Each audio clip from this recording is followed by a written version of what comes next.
Hello and welcome to Bobos TV. I'm sitting here with David Icke, and this is, I think, my second interview. I was at your place was it 2007 or something, and yeah, a lot of things have happened since then. But we have to start from the beginning, so to say, for the audience who don't know you, David Icke. Most people know you, but not everyone. And we have to, for starters, we need to talk about what you are associated most with. That is the reptilian agenda, and that we are divine beings, but we are manipulated from beings that are not from here, or what, and that they are actually the royal family, the British royal family is involved with reptilian beings. How does it work? Crikey, how long you got? It's something that I've been researching is a hardly applicable word in some ways, because to research means to look for, and you do that, of course you do, but after some extraordinary what people would call paranormal experiences in 1990 and 91, my life has become, since then, this synchronistic series of coincidences which have led me to, and even brought to me, really,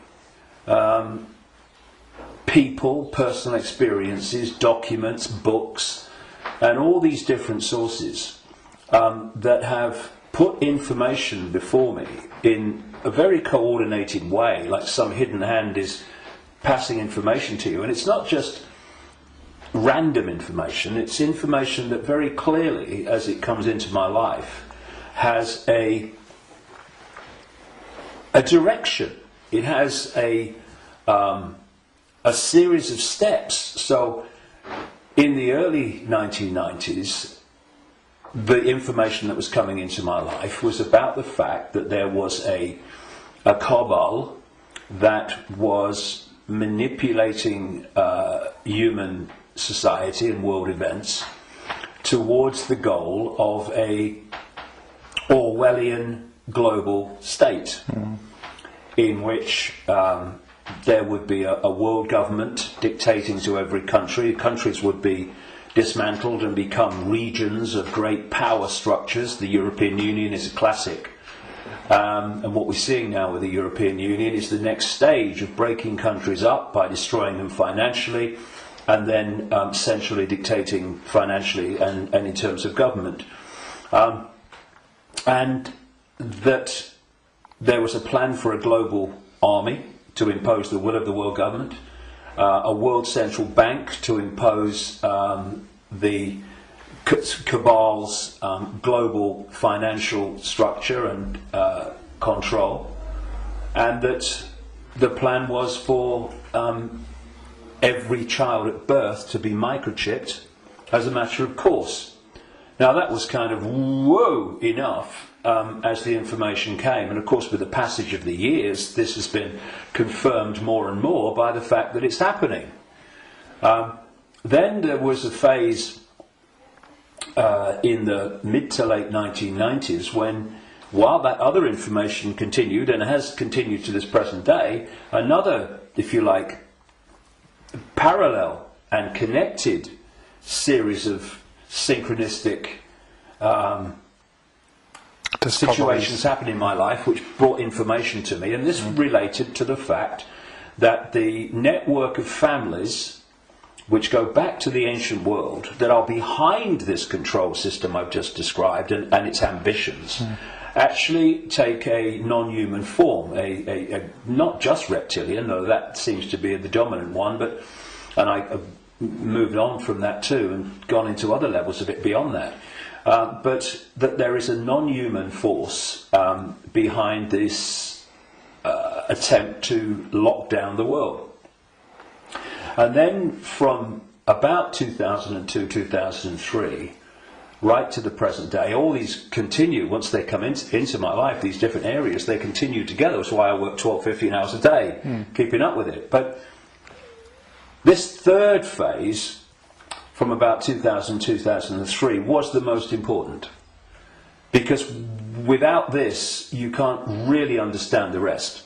And that was about the nature of reality, the illusory nature of what we call physical reality, the fact that solidity is delusional, and that we live in a holographic, illusory physical reality, which is only one level of many multi-levels of this reality, which operates on a waveform level, vibrational level, it operates on an electrical level, it operates on a digital level, and it operates on the holographic level, which we in the conscious mind perceive as the world. And to appreciate that when I look through my eyes, another illusion funnily enough, which is why when people have near-death experiences, they leave the body and they're looking down on the body with the eyes, but they're still seeing. So, I mean, the scale of illusion in our so-called physical experience is extraordinary. I mean, and we've not got to the bottom of it yet. But it is that when I look through my eyes, shall we say, that people think that they're seeing everything there is to see in the space that I'm looking at. No, they're not. They're seeing a tiny band of frequency called visible light, which is so tiny it is ludicrous. And the rest of what exists in this universe, and even mainstream science would say this, although it's Stone Age science I would suggest, but even it sees this, that the overwhelming vast majority of what exists in this universe, in energy, matter, mass, whatever you want to call it, its different forms, we cannot see. And therefore, we are living, if you like, in like a holographic television channel. So, all I'm seeing now as I look here is this tiny frequency range called visible light. Channel 1. Yeah, but all the other levels of reality also share the same space as the one that we're experiencing. And, you know, we've got digital television coming in now and all that stuff, but if you take the analog version of television, radio too, they are sharing the same space without interfering with each other, because they're on different frequencies. And thus, interpenetrating this reality that we experience with a conscious mind, it are all the other realities where very, very different worlds are manifest, and with very different what we call laws of physics. And so it's from these frequencies that are very, very close to this one that we use the term with radio and television where interference takes place. And if you have two radio stations that are well away from each other in the frequency band, then they don't interfere with each other. One's not aware of the other one. But you get two frequencies that are close, and it might be dominated by one, but there's interference from the other. Why? Because the frequencies are very close. Well, these manipulating entities, forces, shall we say, operate from a frequency band that's very close to this one, but not this one. So we might not see them, but they might be here. Well, let's give an example. You'll see stories of UFOs appearing out of nowhere and disappearing into nowhere. You'll hear stories about people saying this entity appeared out of nowhere and disappeared into nowhere. Well, they haven't disappeared. And they haven't appeared out of nowhere. What they've done is they've entered the frequency band that we can decode, the visible light frequency band that I'm talking about, and when it enters that, we start decoding that information because it's now in our ability to do that. And as we start decoding it, bang, to the observer, it appears that it's just come out of nowhere. And then it leaves that frequency range, and to the observer, it's disappeared into nowhere. It hasn't. It's just left that band that we can decode, which is tiny. And so, and I find this particularly compelling when I go around different ancient beliefs and explanations of what's happening, and you find that although they're using different names, they're telling the same story. For instance, there was a group of people, or shall we say a belief system, which goes back hundreds of years and has become known as Gnostic. This was the belief system of people that ran the Great Library of Alexandria, with Hypatia, who was slaughtered by a mob inspired by the Roman Church, because that library carried information and knowledge that would have, as it circulated, demolished the Roman Church's version of everything. And it was challenging the Roman Church version of everything. And what's interesting is whenever you come across the Gnostics' belief system expressing itself, you see it's followed by slaughter, suppression, and the destruction of that knowledge. So the Cathars in southern France were Gnostics in terms of their belief system. We'll go into what that belief system is in a second. And so, again, in went the church, and all these, people that kill for the church, and they destroyed the Cathars. It's, I think, 1244 was the last stand to the mountain fortress at Montségur in southern France, in the foothills of the Pyrenees. And again, it's not just we slaughter them, but we destroy their knowledge. But a fantastic thing happened in 1945 when a sealed jar of Gnostic writings, quite considerable writings, was found by a peasant in Egypt in 1945. And they describe much of the Gnostic belief system. Now, key in my interest, one of the things, of course, as a quick aside, they were telling a very different version of the Christian story. And we might get into that because it's relevant. But the key thing for me was that around a fifth of these texts were about a phenomenon they called the archons. And the archons, these Gnostics said, were a manipulative force that operated outside of human sight, that was basically, as we would call it, an energetic form rather than what we would call a physical form, though it could manifest as physical form through holographic projections and stuff. And these writings even talked in their own way about the illusory nature of this reality.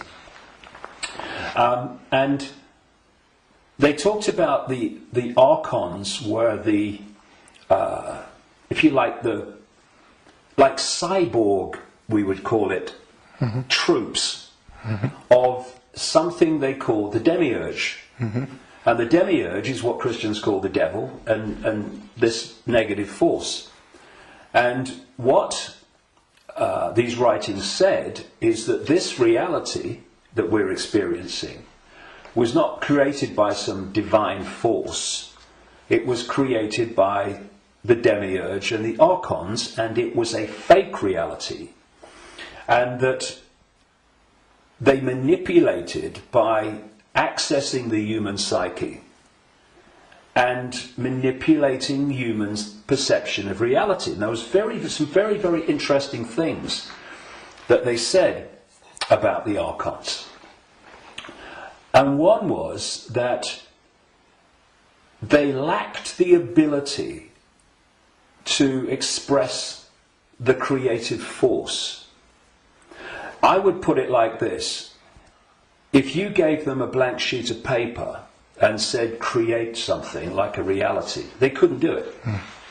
But what the Gnostic writings say is they're experts at taking something that already exists, like the reality before this hijack, as I would call it, the one we experience now, and twist it. They piggyback something already created and twist it. Something else, they said the archons did. And you know, you're going back to something that's been estimated, I think, around 400 AD, these writings were buried. And that is that the archons parasite off everything. They parasite off human society in many, many different forms. And I read this stuff and I'm going, whoa, this is my own books over the years found in a jar in Egypt. Not all the detail of my books, but the basic themes, because it fitted totally. And then you go to the Islamic belief. And not just the Islamic belief, because this came from pre-Islamic Arabia originally. And that is the very considerable focus in Islam on energetic beings they call the jinn. And when you look at the jinn and you look at what the Gnostics said about the archons, hallelujah, hello, they're the same thing. And then you go around other cultures and you see the same recurring theme. And so when you look then at human society,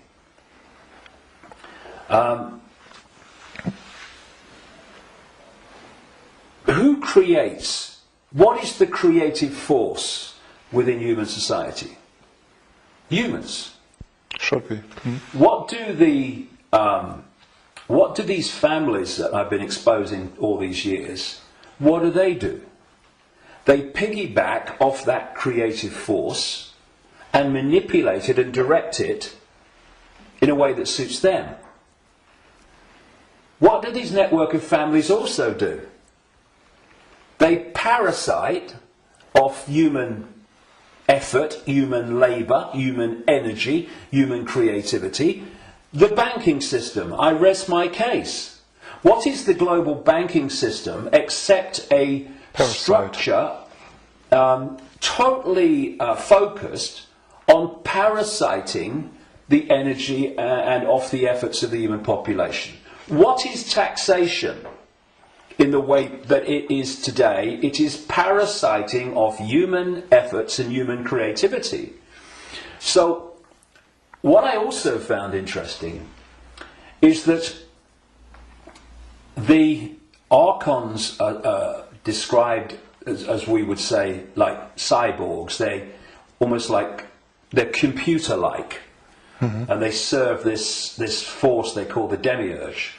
Well, I've been talking about these reptilian entities that operate outside human sight but can come in, and the archons can, but they can't stay for long because of the frequency difference. They can come in for a while, but it takes so much energy to stay in our reality because it's not their natural frequency band that they can't stay for long.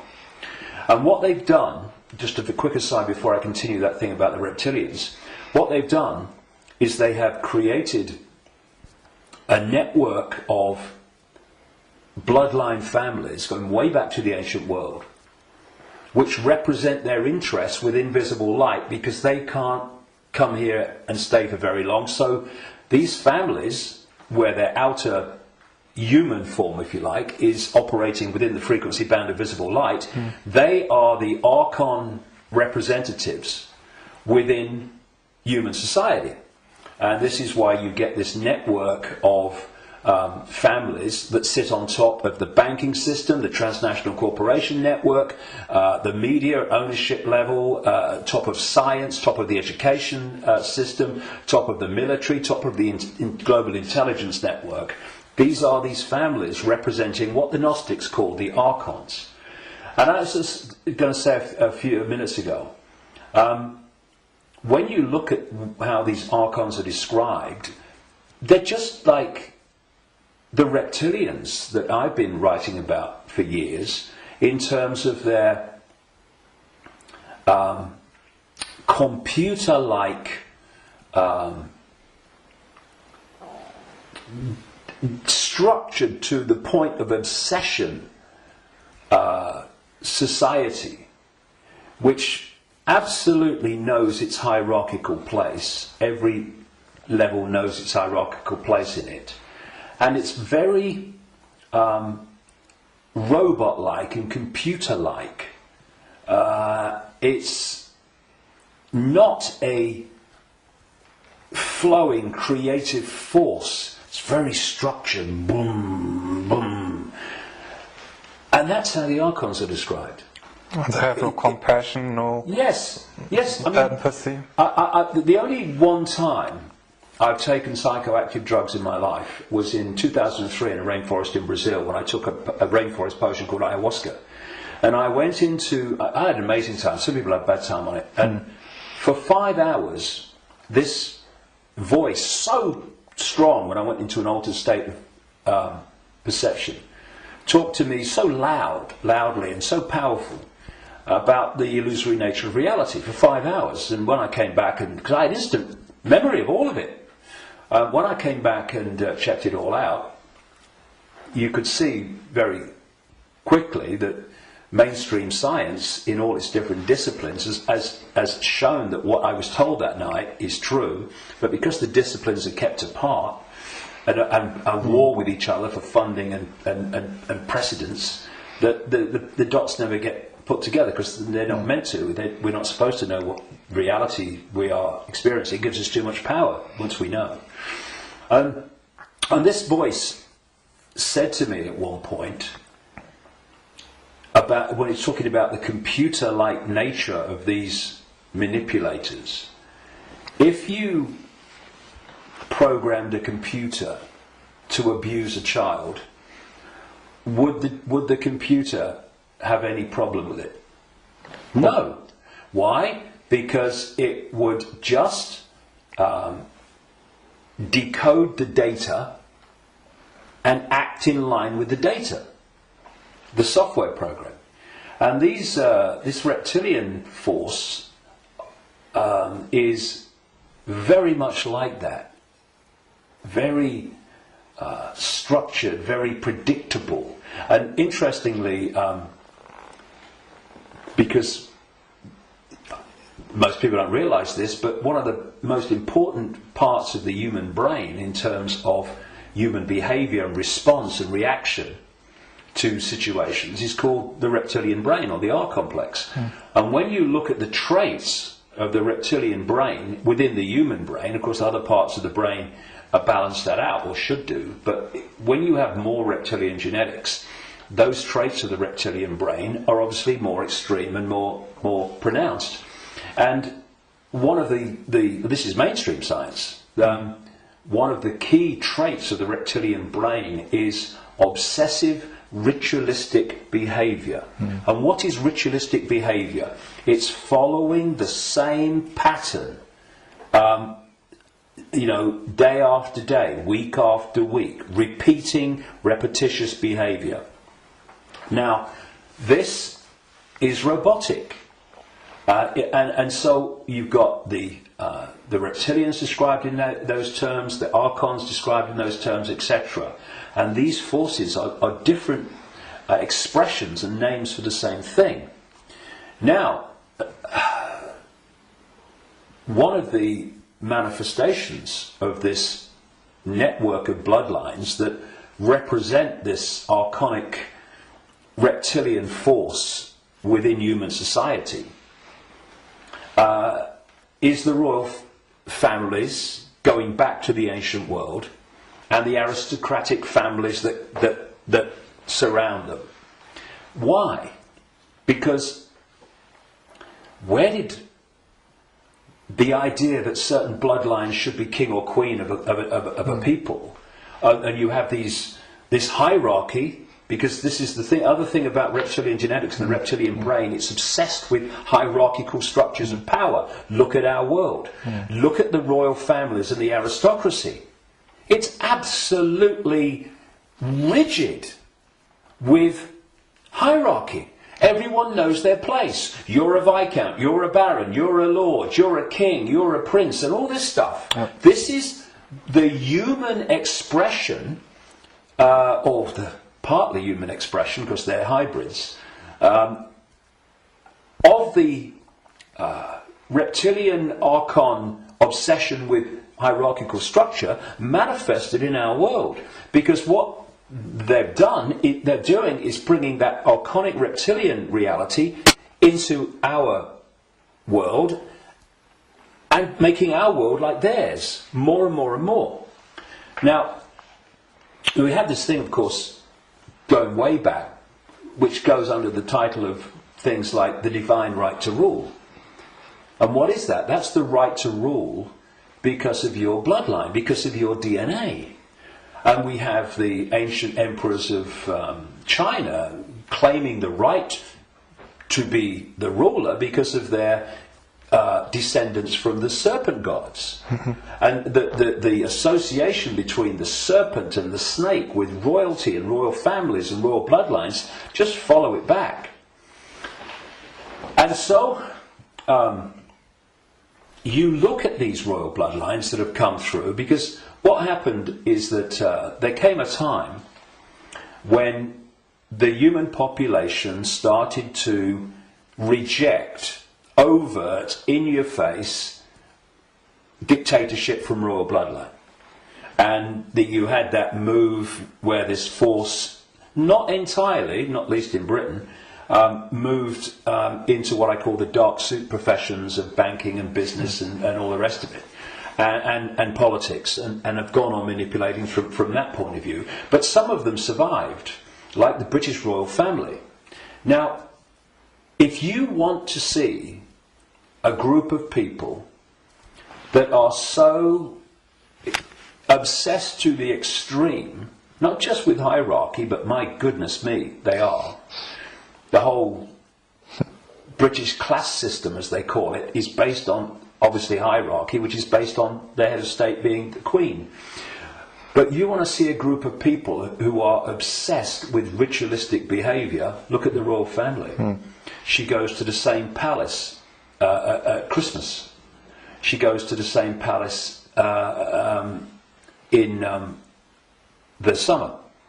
She goes to the same palace in the spring, and so on. And if you look at the royal year, it's ritualistic. It's a hamster's wheel, repeating. And then, and we've seen in the week that we're talking, 60 years, the Queen Elizabeth, 60th year on the throne, the Diamond Jubilee. It's really been in our face in the last few days, and I've watched as much as I can because I wanted to follow the ritual. But, you know, Britain is famous for what is called pomp and ceremony. You know, the guards in red jackets and black hats, you know, like, you know, need a haircut, marching up, changing of the guard, and then you've got people in breeches and all this stuff. It's unbelievable. But it's not pomp and ceremony. It is ritual, repeating ritual. So if, you know, I'm saying, and I've said for years and years and years, I've been saying it this week as this is unfolded, that the British royal family, and the royal families of Europe too, but the British royal family is an expression of this hybrid bloodline which represents these other dimensional forces within human society.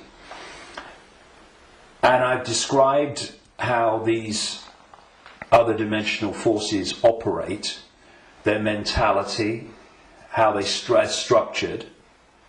And you look at the British royal family alone, and it's absolutely a mirror of the very traits that the Gnostics, etc., have spoken of in terms of this archonic other dimensional force. So, you know, it's very challenging, obviously, for people that have not researched this and not been through the experiences that I've been through in terms of things that I've seen and things that I've experienced and things that I've read and researched. And also because from cradle to grave we are given a certain version of reality. Boom! You know, education system, peer pressure, media, all the way through, to actually go and encompass the possibility of what I'm saying. But you know, it's like Gandhi said, even if you're in a minority of one, and I'm not anymore, far from it, but even if you're in a minority of one, the truth is still the truth. And it doesn't become an untruth because people can't find the capacity to see it's possible. It's just, you know, people say, that's impossible, that can't be done, that's crazy. But what are they doing? They're just looking at something from a certain point of observation. And if their point of observation has been just to take in the programming that's imposed upon us from the first moment we become conscious in this reality, then they'll see it in a certain way and they'll say that's crazy. But if you spend 22 years researching it, you're looking at it from a completely different point of observation, and to you it's blatantly bloody obvious. And it's bringing those two points of view together that's the challenge, because what is happening in the world and what's behind what is happening in the world is so massively different, fundamentally almost indescribably different to what we're told is happening, that's the chasm that is probably more than anything else the greatest defence vehicle that this conspiracy has. It is so extraordinary that people think it's not possible, and anyone that talks about it must be crazy. But it is changing. All right. On the other hand, I just wanted to ask that people waking up and people are coming to your lectures now to the thousands, and you have filled halls, and you want to do a big event in the Wembley arena with probably thousands of people. So it's important, if you know all these things, that they're pretty frightening, that we are being manipulated for thousands of years. On the other hand, we are divine consciousness, you said, and we just have to change our perception. What can we do now that we know that we are being manipulated? How do we get out of it, and can we get out of it? Well, you have to go deep in the rabbit hole for this, and of course you're constantly going deeper or trying to go deeper. But see, there are many aspects to this. When again you scan the ancient world, including texts that came through to be things like Genesis and the Bible, there is another common theme, and that is that there was an interbreeding. I'm sure it was direct interbreeding, but interbreeding. There was genetic manipulation of the human form, and this is my view after 22 years of researching this and the information coming to me. Before this force hijacked our reality, humans were very different, and it's so different. I won't call them humans, I'll call them earth people. And they were a heart-centered society, in the sense that, you know, we have this holographic body, and interpenetrating all the different levels of the human form, energetic and holographic, are vortexes that have become known as chakras, wheels of light, as they call them in Asia. Vortexes which interpenetrate these different energy fields. And it seems there are 7 basic ones, foundation ones, many others, but foundation ones, going up through the human form, and this one is the key, the heart. This vortex connects us to way out there, to far higher, more expanded levels of awareness than anything else. And the organization, there's an organization in America, it's called the Institute of Heart Math. And they research the power of the heart. Heart math. Yeah. Sounds good. And they have, they've been doing it for a long time now, they have found that the most powerful electromagnetic field in the body field of electromagnetic fields is the heart. There are more nerves going from the heart to the brain than coming the other way. Mm-hmm. And that when the heart energetic field is in what they call coherence, in other words, balance, and connects in coherence with the central nervous system and the brain, that trinity, if you like, when it comes into harmony, takes the person into a much higher level of awareness and consciousness. Mm-hmm. The key is the coherence of the heart field. Once you knock that out, you knock everything out, and what's left then as the arbiter and decider of reality? This. Now this is a great servant to this. Mm. It's not a great master when it's in control of our perception of reality. And there's another vortex in the belly, which is about emotions. This is why when people feel nervous or frightened, they feel it in the belly. And you know, they need to go to the toilet. It's because the imbalance caused by the fear and nervousness in the chakra, the vortex linked to emotions, is affecting the balance or imbalancing in the same way the intestinal system and what have you.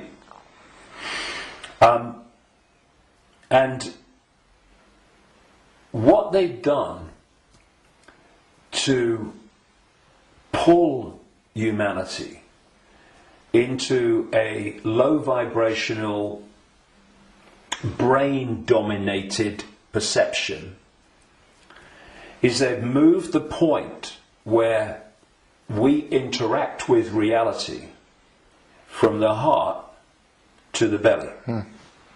They've done it genetically because, as I said in my last book, Remember Who You Are, I'm saying that on the level of human DNA that they call junk DNA, which is anything up to 98% non-coding DNA, they call it junk DNA because they don't know what it does. Well, some cutting-edge scientists, not least in Russia and some in America, are pointing out that actually within so-called junk or non-coding DNA is a language, and it's a very it's a language that you can see and you can uncover, and it operates very much like human language. It has many of very closely the traits of how human language is sequenced. This is how this language, as they call it, within so-called junk DNA is sequenced. And they're talking about the fact that the human language, which is what? Vibrational fields, that's what it is. We hear the words, but only when the brain decodes them. What's passing between me and you now is not the words and what people are hearing. What's passing between me and everybody is not words, it's a vibrational information field generated by my vocal cords. Mm-hmm. People are only hearing the words when they decode that information. So everything is vibrational waveform at its base, even language. DNA is waveform, like the body is waveform in its base state. And they're starting to uncover this language, and it fits absolutely my contention that part of this genetic manipulation was to put into junk DNA, what I call biological software programs. And they are basically perception programs. So if you put a disk into a computer and the computer starts to read it, on the screen the computer's symbolic perception is read from the disk. Well, what if we had biological software programs running through from junk DNA, this language they're finding, and we were reading them into a perception of reality? The other key side of this is that there are emotional biological software programs in there that are running all the time. And when you are reading those, then you are in the belly, because they're low vibrational software programs in terms of emotions, because they're all about fear and all the subdivisions of fear, like anxiety and frustration and depression and guilt, all these expressions, different expressions of fear. And if we do not open our minds, I call this the human body-mind computer, biological computer. If we don't open our minds and let the true self in, consciousness, then humans are operating literally in a closed system in which the DNA emotional and perception programs are running and not being challenged by a level of awareness that is beyond the program. So basically, people talk about the blind leading the blind. What humans are is the program leading the program. And it is my view, and this may be shocking to people, even some who've been along this road a bit. It's my view, after 22 years of putting this together, that the vast majority, at least, of humans have been going through entire lifetimes without having a single original thought or emotional response. Now, when you've got psychologists, I mean, Carl Jung, the Swiss psychiatrist, talked about this, but others too.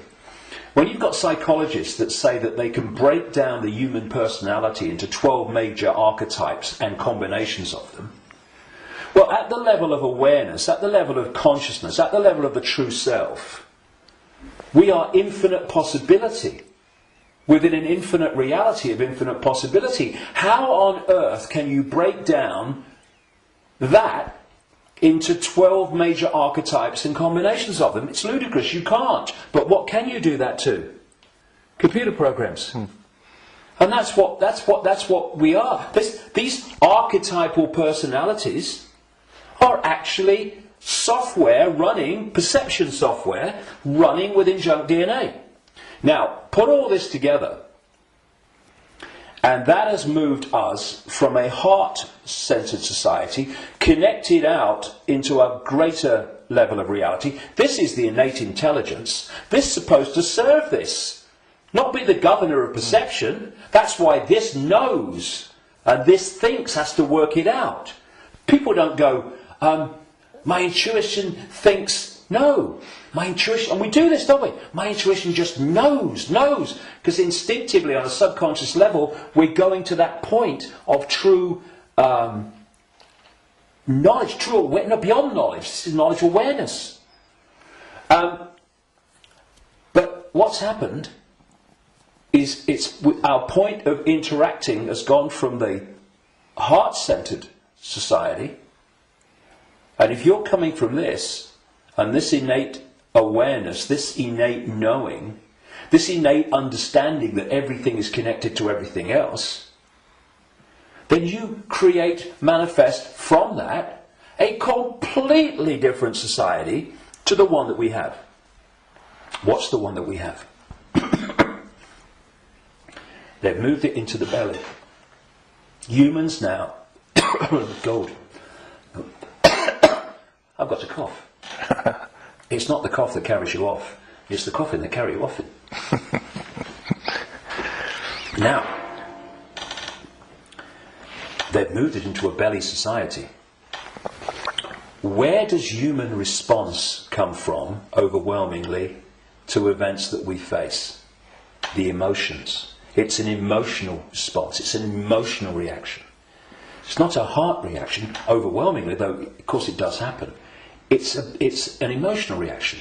You know, this mass manipulation technique that I called a long time ago problem, reaction, solution, where they create the problem covertly, tell the people through an unquestioning mainstream media the version of the problem they want people to believe, and then they get the reaction from the people, do something, something must be done, and then they who have covertly created the problem got that reaction, do something, then at stage 3 openly offer the solution to the problems that they have created, which gives them the excuse to change society and advance the agenda that they're following. Now, it's not problem, go into the heart, look at it from the innate intelligence of the heart. It's not even problem, have a think about it, do a bit of research, see what you think. It's problem, reaction, solution. It's the manipulation of an emotional response, an emotional reaction. And what they're doing all the time is manipulating an emotional response to get support or to justify what they're doing.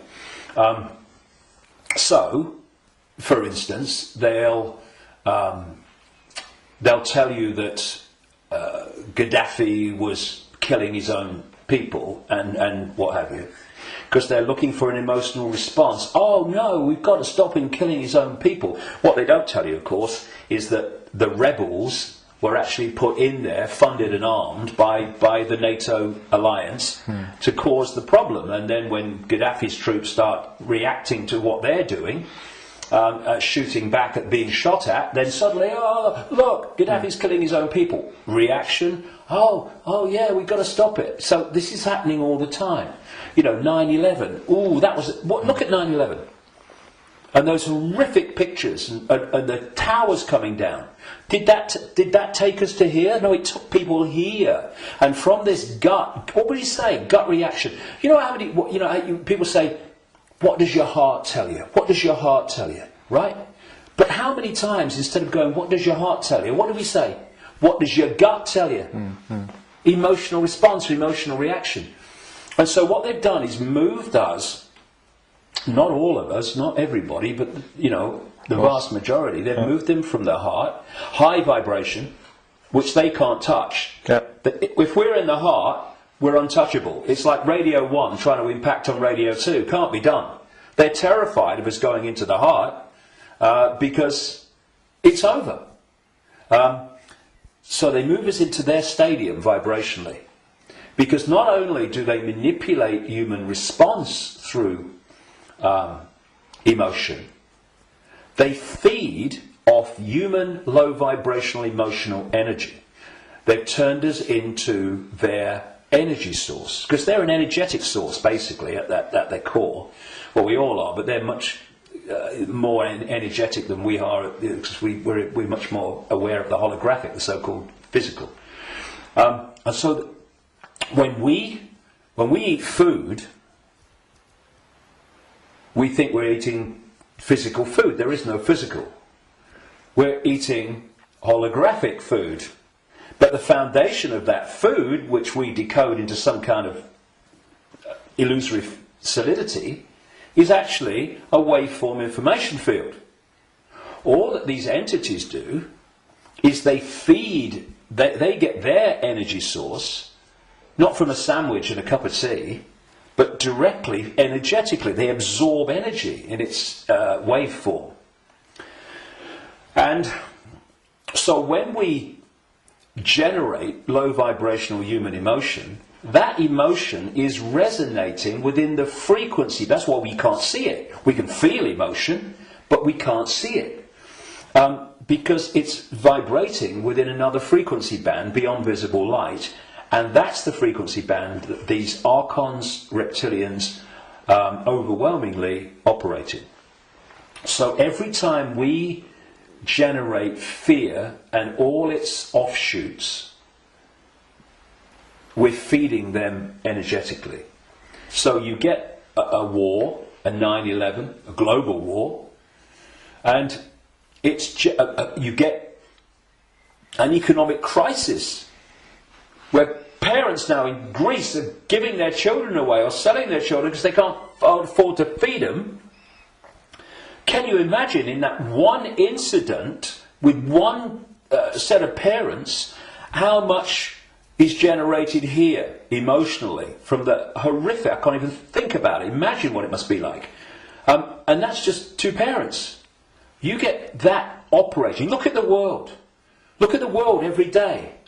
All over the world, in all its different expressions, how emotional energy is being generated and produced by the circumstances that society has been structured to create. It's an orgy of energetic vampiring. And so, when Morpheus in the Matrix held up a battery and said the Matrix is a computer-generated dream world made to turn humans into one of these, that is a profound truth, because that's what we've become. Not so much batteries, though that was a good symbol, but actually generators, power stations, generating this energy. So we have this situation, if we bring these strands together at this point, in my contention, that these perception programs are running through junk DNA, and the emotional software programs, biological software programs, are running through non-coding junk DNA. And as those programs are running, and as society is structured so that it generates situations, in computer terms, data, that trigger those programs and bring them to the surface where they're more impacting upon our behaviour and responses, you are locking humanity into this closed system where the program programs the program, and you're also pulling people from the heart, high vibration, down into low vibrational belly emotional vortex, which is pulling humanity into the predator's vibrational stadium, and in doing so they are able to trawl and vampire the energy that emotional state and response is constantly generating. Now, I've talked for a long time from your question, what can we do? Because that background, I suggest, was fundamentally necessary. So what do we do? What can we do? It might sound trite and all the rest of it. I mean, because what we've got to do, of course, is we've got to stockpile weapons.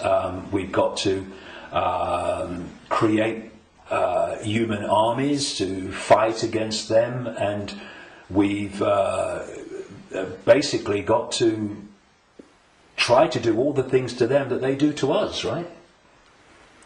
And where does that take us? First of all, it makes us them. And secondly, if we go down that road, will do what? Will produce more and more and more of this low vibrational emotional energy in the hatred and in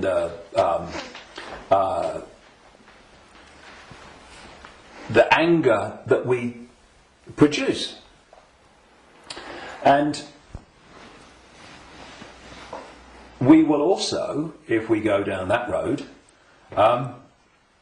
we will have symbolically weapons that manifest as a pop gun against state-of-the-art weaponry. So, although it's very macho and very, we've got to fight. I love Tony Blair once, he said, we've got to fight for peace. Sorry, can I just have some time to work that out in a darkened room, please?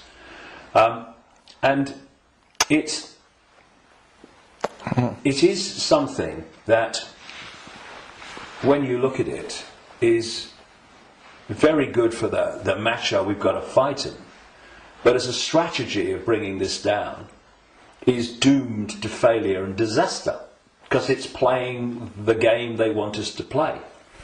And if you're in that macho mode, and you think the whole spiritual side of things and stuff like that is namby-pamby, airy-fairy, and a bit, soft, then what I'm going to say will make no sense. But if we are going to bring an end to something that has been created and perpetuated by something happening,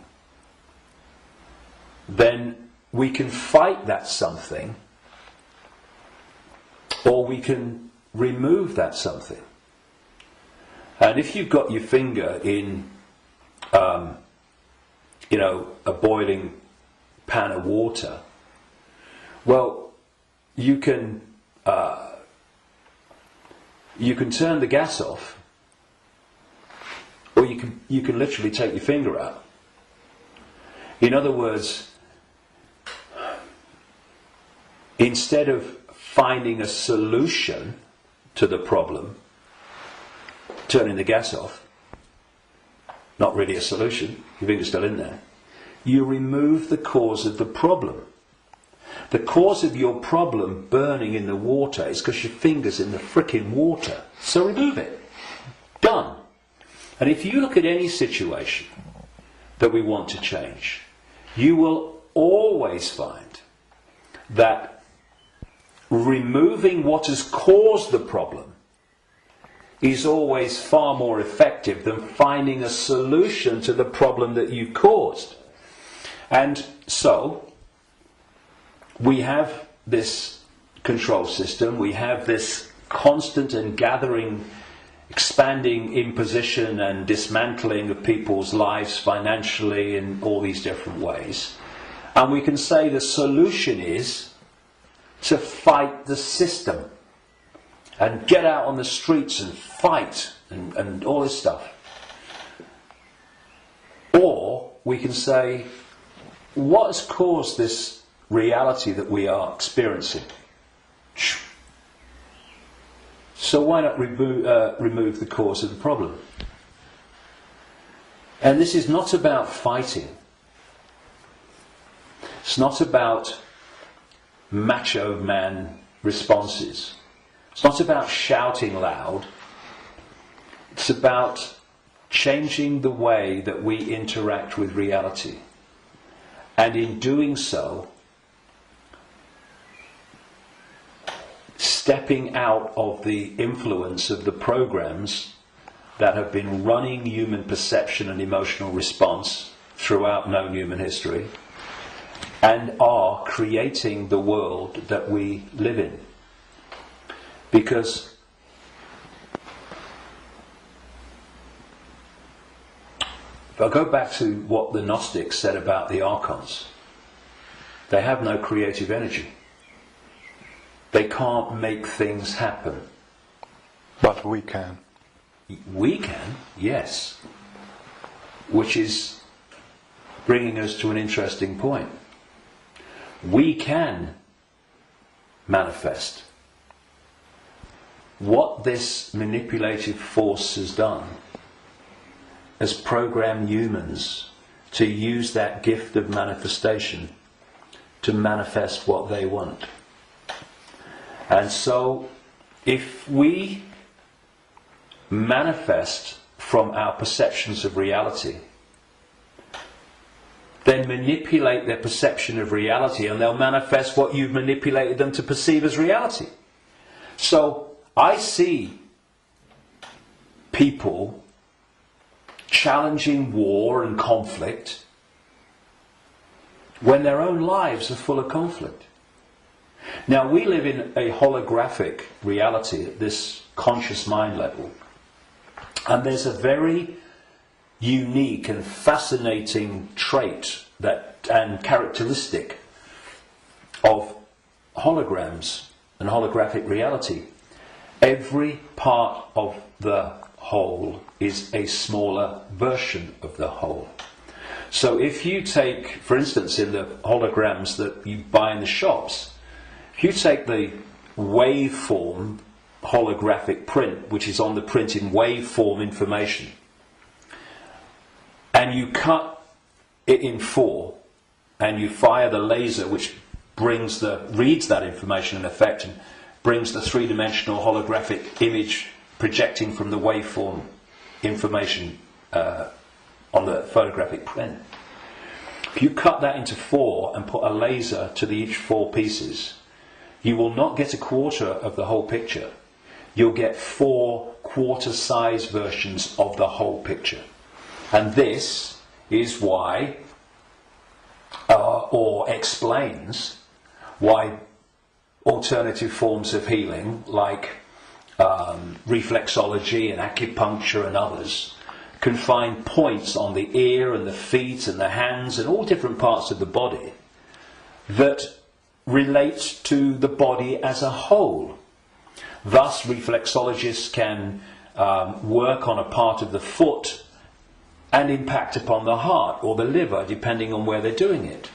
And I've known and talked to reflexologists and people like that over the years, and they know it works, but they're not sure why it works or why there are points on the foot and the ear and everything that relate and impact upon the body as a whole. Well, it's simple when you realise that this reality is holographic, because every part of the whole is a smaller version of the whole. The body is a holographic manifestation, it's a hologram. Thus, every part of the body must be a smaller version of the whole. And that's why all over the body, in all the different parts, you can find points that relate to the whole body. In the same way, if we have conflict in our own lives on a so-called individual level, and this is going on all over the world in all these different societies, and it is, then that's a smaller version of the whole. And a hologram moves both ways.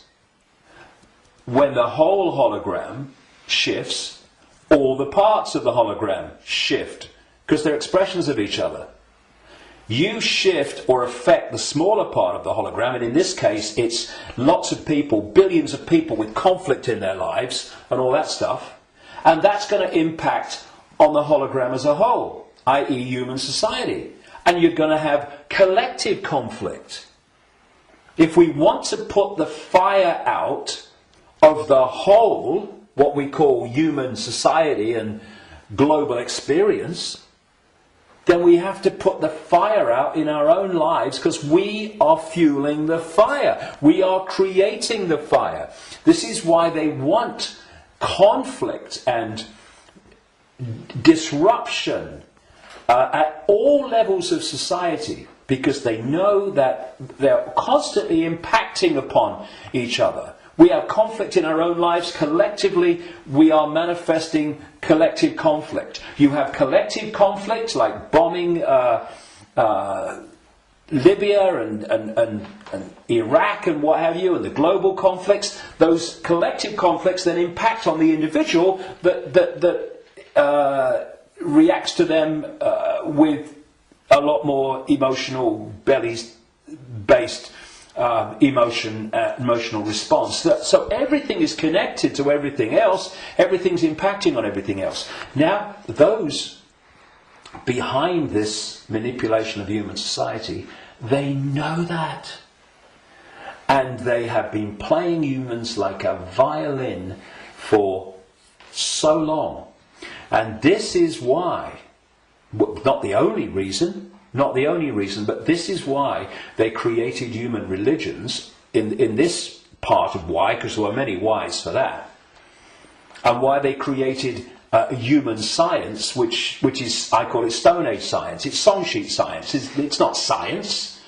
it's just a bogus explanation for reality, so we don't see the real one. This is why the nature of reality is hardly, if any time, discussed in schools or education in general.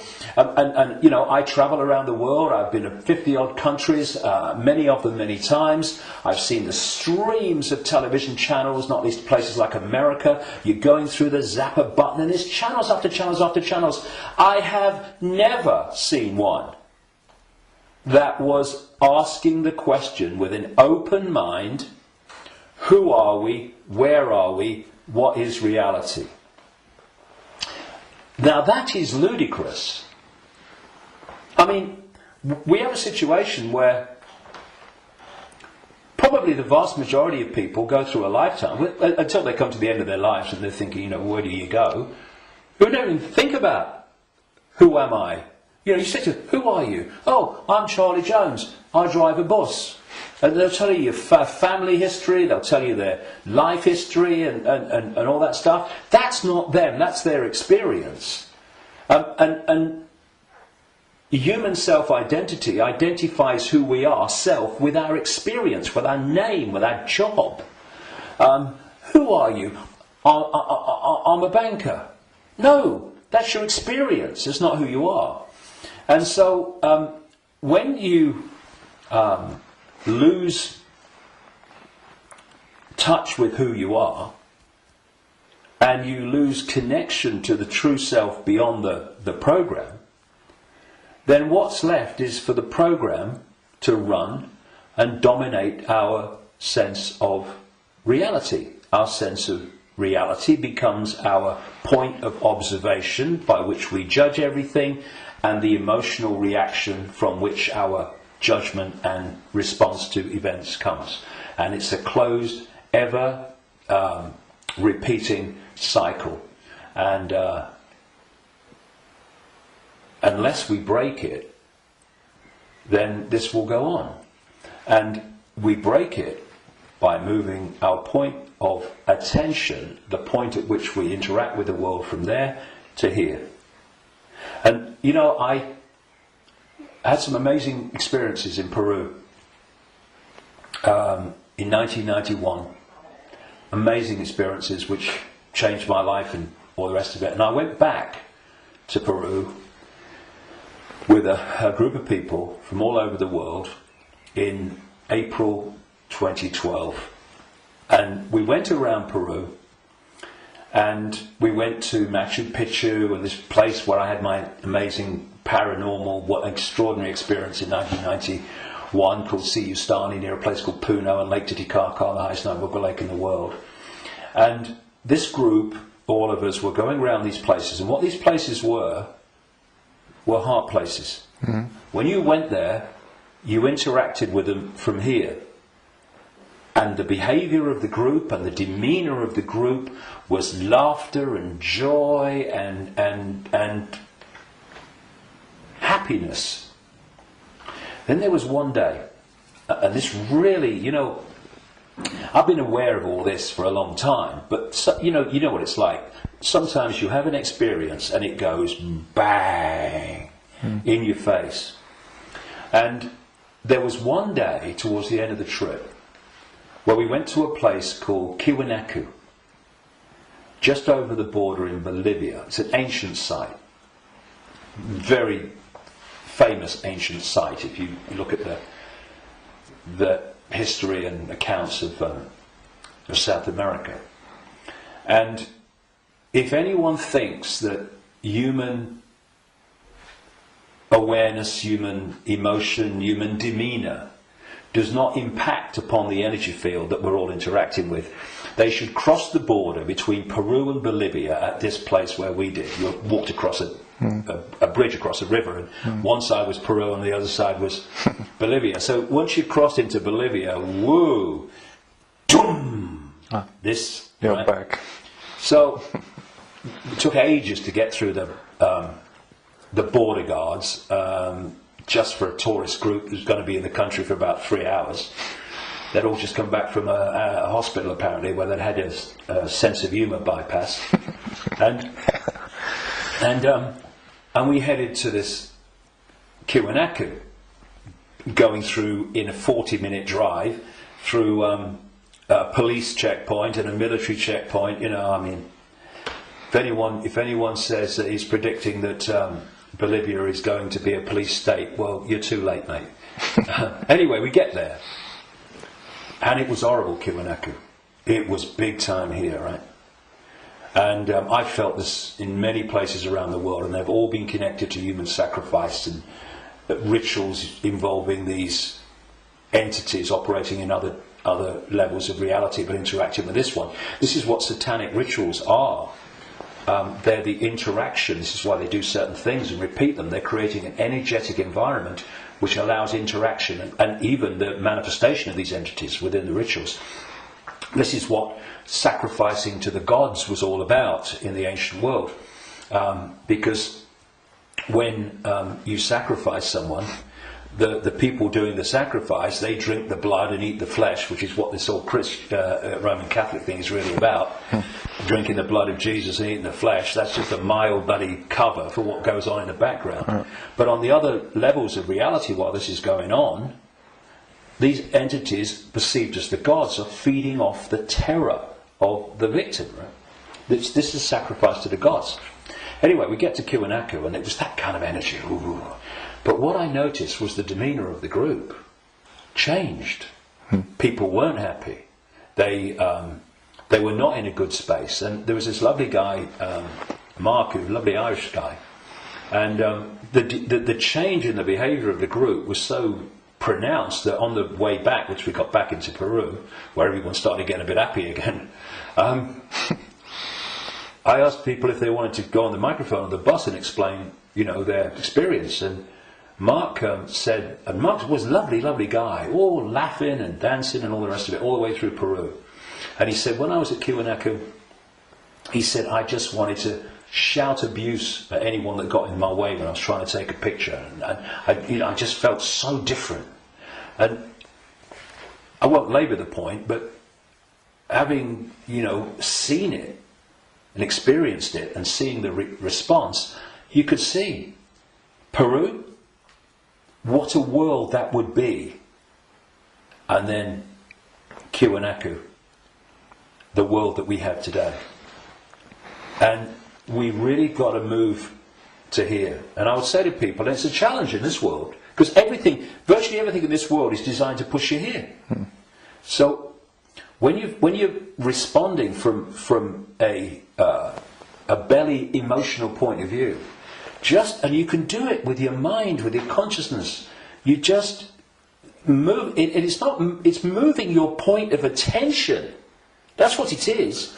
You move your point of attention, and you move it here, and feel that point of attention here, not here, and you'll see the situation you face. I know because I've done it myself, and I've talked to others about doing it, and they say, yes, it does work.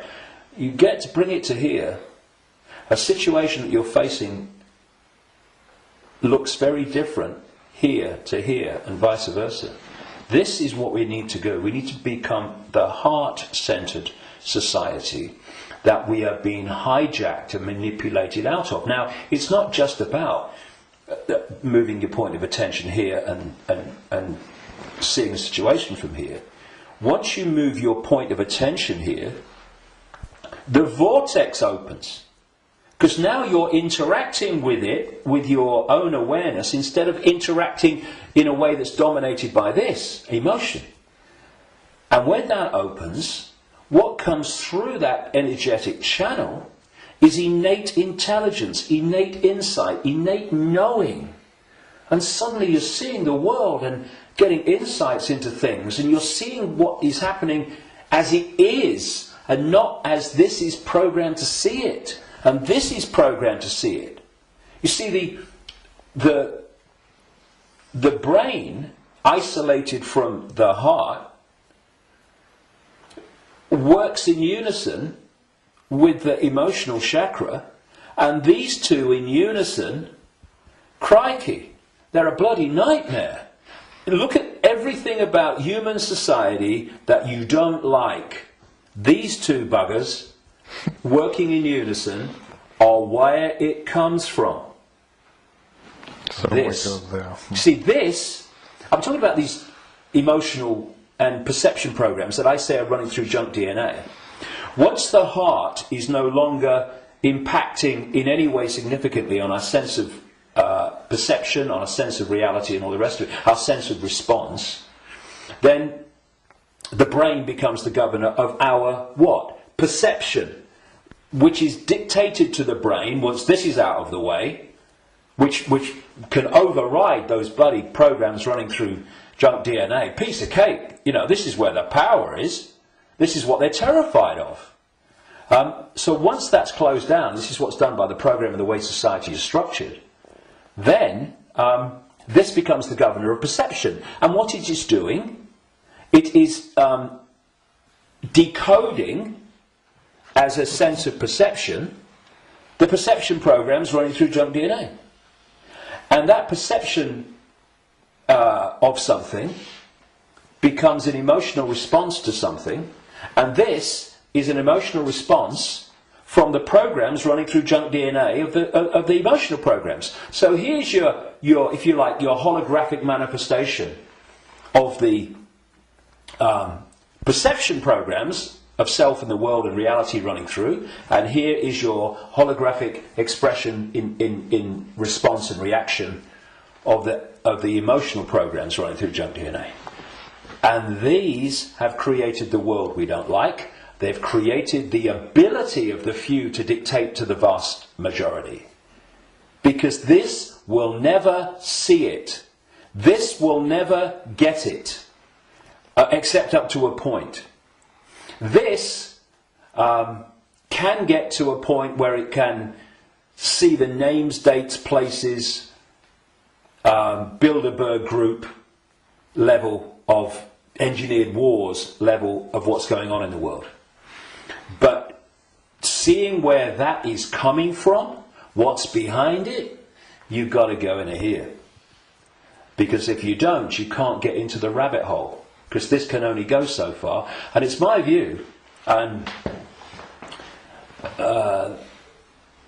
in my experience anyway, that if you are an expert in 9/11, in engineered wars, engineered banking scams, manipulated political nonsense, then you are still walking around the outer rim of the rabbit hole. You've not even entered it yet. Because it's still the movie. This holographic reality is like a holographic movie, and when a movie has hit the screen, that's it, it's a done deal. You've got to change the movie now. And that's what this world is, this holographic world. Because what the human body computer is doing is taking vibrational waveform information, which is what the five senses do. It's turning into electrical information, same information, different form, and it communicates that to the brain and the whole genetic structure, in fact, and that decodes it through into the digital and then the holographic. So the holographic, this apparently physical world, is the end of the story. That, in movie terms, is the movie hitting the screen. You ain't going to change it. You won't stand up in front of a movie screen and start shouting at the screen and telling the movie to change, will you? People will go, you're mad, mate, you're mad. If you want to change the movie, you've got to change the reel. It's being projected from back here. But that's what we're doing. You know, so many ways that people respond to this conspiracy when they meet it at some level. It's, we must get out in the streets and protest. Well, I'm not saying don't. But that's still trying to change the movie when the movie's hit the screen.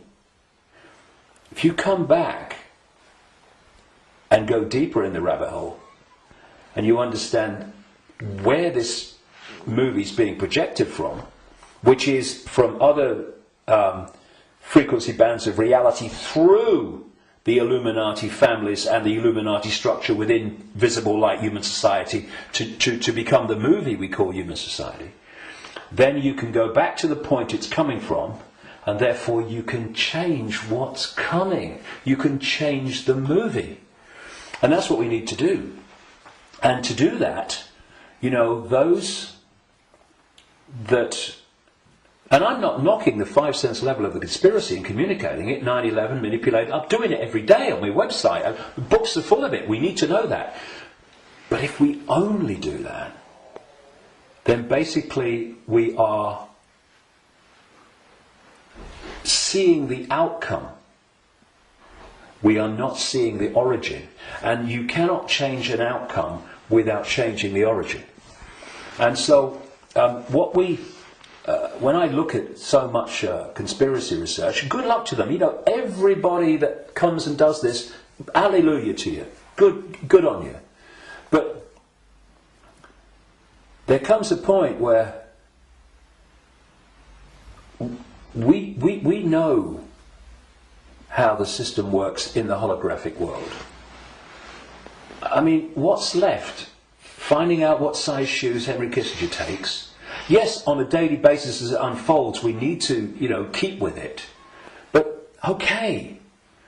But are we going to become recorders of our own enslavement?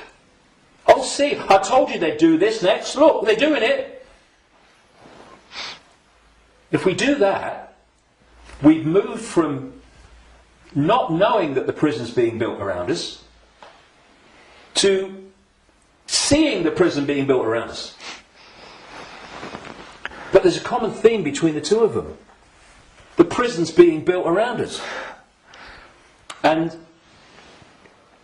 that's fine if people want to do that only. I'm not saying don't do it, but to do it only and ignore where it's coming from, therefore the solution or the removing the cause of the problem.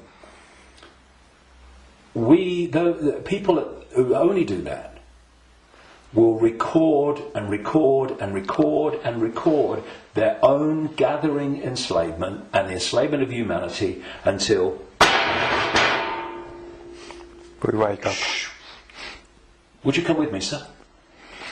I ain't waiting for that. We need to change where it's coming from. And for that, there are some major challenges for those in the conspiracy research arena who are dominated by a sense of patriotism and dominated by a sense of a religion.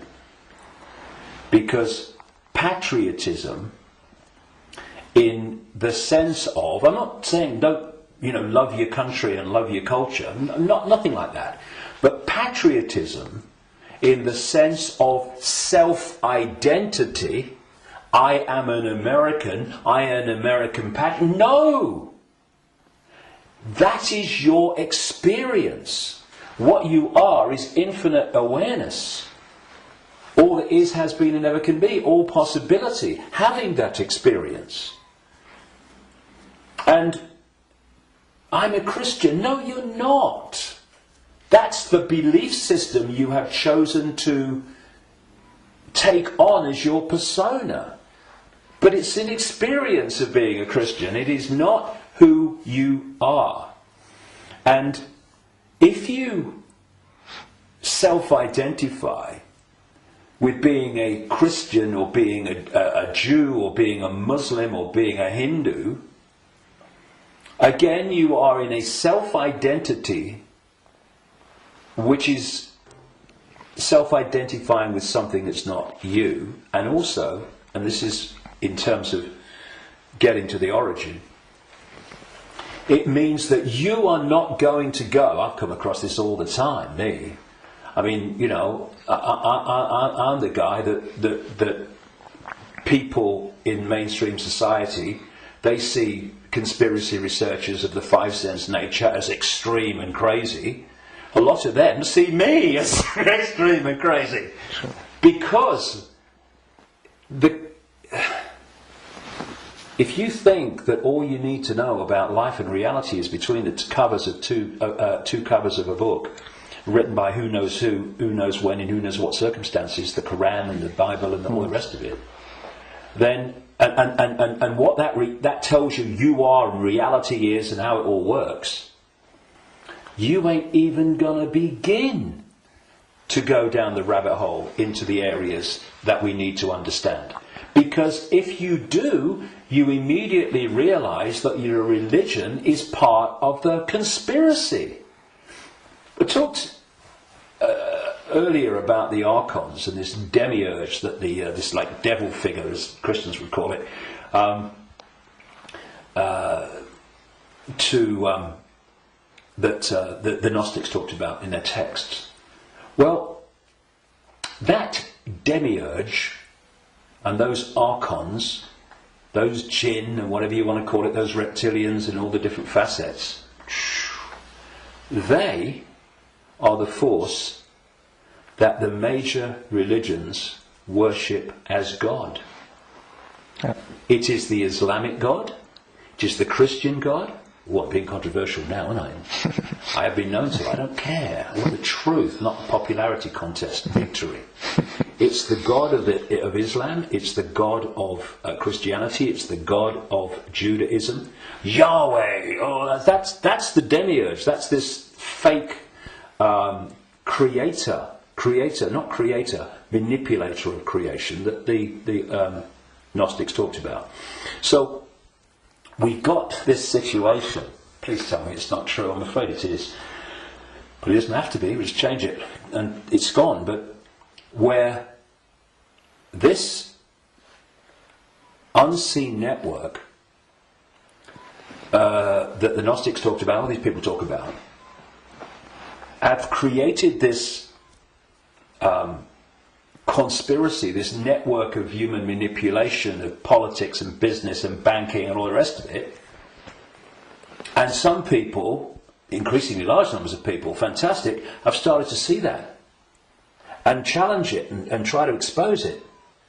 But at the same time, they are welded to religions that are worshipping the very force that created what they're trying to expose. And I suggest what we need is, yes, to move here,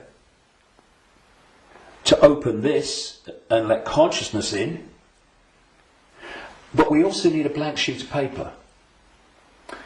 A blank sheet of paper that says, okay, all preconceived ideas over here. All preconceived beliefs and perceptions of reality over here. Now, from this point, what goes on that sheet of paper in terms of my perception of reality comes from information, comes from innate knowing, does it feel right, and comes from it standing up on the basis of credible information and intuitive knowing.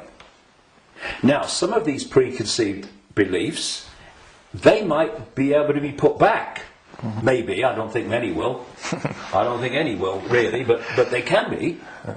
But they're not there on the sheet of paper dictating reality by reflex action. Now, David Icke, he talks about shape-shifting reptilians. He's mad. It's not possible. No, you do not believe it's possible, and thus you are dismissing what is absolutely explainable, not because you've researched it, not because you've even looked at it, but because that program, which is dictating your sense of reality, cannot encompass it. Thus, people say to me, and have said to many people in this arena, when the actions of these families have been exposed, they'd never do that. No, mate, you would never do that. They would and are every day. It's this, and then you say, well, how much? I've said this to television interviews in the mainstream, but they're like, loads of rubbish. And I say, well, I've been to 55 countries, many of them many times. I've researched this full time for 22 years. How much research have you done on this subject? zilch. But it's different, it's outside of their perception of possibility, so it's dismissed. And this blank sheet of paper lets anything in so long as it justifies its place on the paper. And when you do that with an open mind, you don't say, I'm a Christian, so I don't criticize Christianity. You go, I'm going to look at Christianity and what I've believed up to this point from a detached perspective and see if it stands up. I know a guy in America who set out, many decades now, he was a real avid Christian, and he set out to prove the Christian story was true. Jesus existed and all this stuff. And very soon after this, as he started, I'm going to show it, of course what he realised very quickly is the evidence is all the other way, and he became a conspiracy researcher, because then he's going, well, nothing of it. If I've been duped on this, what else am I being duped on? And then the dominoes start to fall, and you start to see the greater conspiracy. But he had an open mind enough to see that when the information was going in a certain direction, he was willing to go with it. But a lot of people that are welded to religions, they don't want to look at the information. And you can be a religious believer, and you can go to the 5 sense level of the conspiracy, because you can say it's Satan and Jesus is coming, and it's Armageddon, and it's the end times and all that stuff. You can do all that from a Christian perspective, but you ain't going to get in the rabbit hole. To do that, all those belief systems have to go, because they're there to censor the true self. Okay, thank you, David. That's amazing, and a lot of information, and a lot to think about. But the important thing is not to think, but to know, to feel, and we all have the ability and the what humans have. We can change it because we can create, which the others can't. Yeah, so they create through us, and the difference is, and the way to turn this around is to, instead of having our sense of reality manifest as our experienced reality by external forces manipulating our sense of reality, which becomes our experienced reality, we get rid of that influence, and our unique perception of reality becomes our unique experience of reality. Do you think we've got a world worth living in then? Do you think 2012 is a year that a lot of people say then there will be a major change? Do you think that's happening? Well, I've not gone along with that in the way that it's just been described in many ways. I came across a theme almost immediately after my initial stirring awake in 1990, in the spring. And I went to a psychic because I felt this presence around me all the time, and I wanted to know what it was. I didn't tell her, but just so she would pick it up, and bingo, lots of things happened. So, I was going to go out on a world stage and reveal great secrets, and there's a shadow across the world, had to be lifted aside, be told all that stuff. From that very earliest time, there was this theme that there was a vibrational change, which I would see now as a waveform information change, that was going to have many effects, but two major ones. One, it would awaken vast numbers of people eventually to another perception of self in the world and reality. The less closed-minded would be affected first, but eventually people at that time who were absolutely in the bubble, in the box, would be affected. Well, it's happening. Quite demonstrably, it's happening. And the other effect, major effect of this vibrational change, which way back in 1990 I gave the title The Truth Vibrations because of this, these changes that we was going to bring, was going to be that this vibrational change would bring to the surface all that had been hidden so people could see it. Well, you look about people waking up to another version of reality and self and the world in vast numbers in 1990. You look at all that's been hidden coming to the surface in 1990. You know, what? Look at it in 2012. It's incredible. It's happening, right? But this truth vibrations that I was, as I called it, was going to be something that would get more and more powerful and more influential. And the significance, a greater significance for me of 2012 is that it's not 2011, but it's not 2013 either. However, I think that what we are seeing in 2012, and we'll see more of in 2013, 14, 15, is that we are now reaching a point in this where it's starting to be tangible in its impact. You know, I'm seeing people now within the system, doctors, scientists, people like that, are starting to look and saying, it's all nonsense, isn't it, right? Now so we've reached a point in 2012 where this is becoming more and more tangible. And I think by the end of the year it will be more tangible, you know, because this is an ongoing thing. And the focus on 2012 in a positive way about, you know, this is going to be the Great Awakening. I don't think it's going to be the Great Awakening in 1 year, but that focus on it, people are focusing on the fact of awakening, and that's bound to impact upon people opening their minds. The negative part about it, of course, is this stuff about the end of the world and all that stuff, which brings, where does that take you? It takes you here. So I think that 2012 is significant in that way. But in 2013, we're going to see the impact even greater, 2014 even greater. And there's going to come a point where this information vibrational change is going to reach a tipping point where it's the dominating perception. And at that point, the House of Cards will come down. And one of the other themes in the last 22 years that I picked up from many different sources and stuff is that just when the control system appears to hold all the aces and has got everything in place, it's going to come down so fast it's going to be shocking. So for a little while longer, I mean, we're seeing it now, you know, President of the United States every day deciding who's going to be killed in a drone attack and all that stuff without any due process or anything like that. So we're moving, but at the same time, this awakening is moving as well.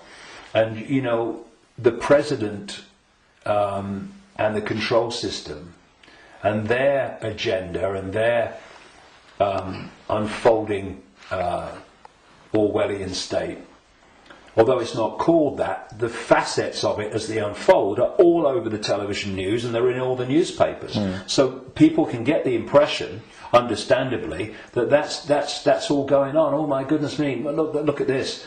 What's not in the papers, what's not on the television, for obvious bloody reasons, is that this is this quiet, well, in terms of people like me, as loud as I can bloody be, awakening, but a quiet awakening with most people is gathering and it's growing. And it will eventually be like a tidal wave of change and bring an end to this bloody nonsense, because the power that is used to enslave and manipulate us is merely the power we give away every day. When we stop doing that, there's a very high, loud bang and the House of Cards comes down. But so that's the revolution. The revolution is not stockpiling weapons and hurling abuse and all this stuff. The revolution is remembering who we really are and the power to dictate our own reality collectively and individually that memory brings. That's the revolution, remembering who we are. That's why I called this big event at Wembley, Remember Who You Are. It's the key to everything. If we don't remember who we truly are, infinite consciousness having an experience, nothing's going to change. And but we are, and so it is. That's changing. we can see it, and you're part of it, and we're part of it, and I thank you for what you do. Well, thanks. And anyone can be part of it. It's just a choice. Right. Thank you, David. Cheers, mate. Thank you. Thanks a lot.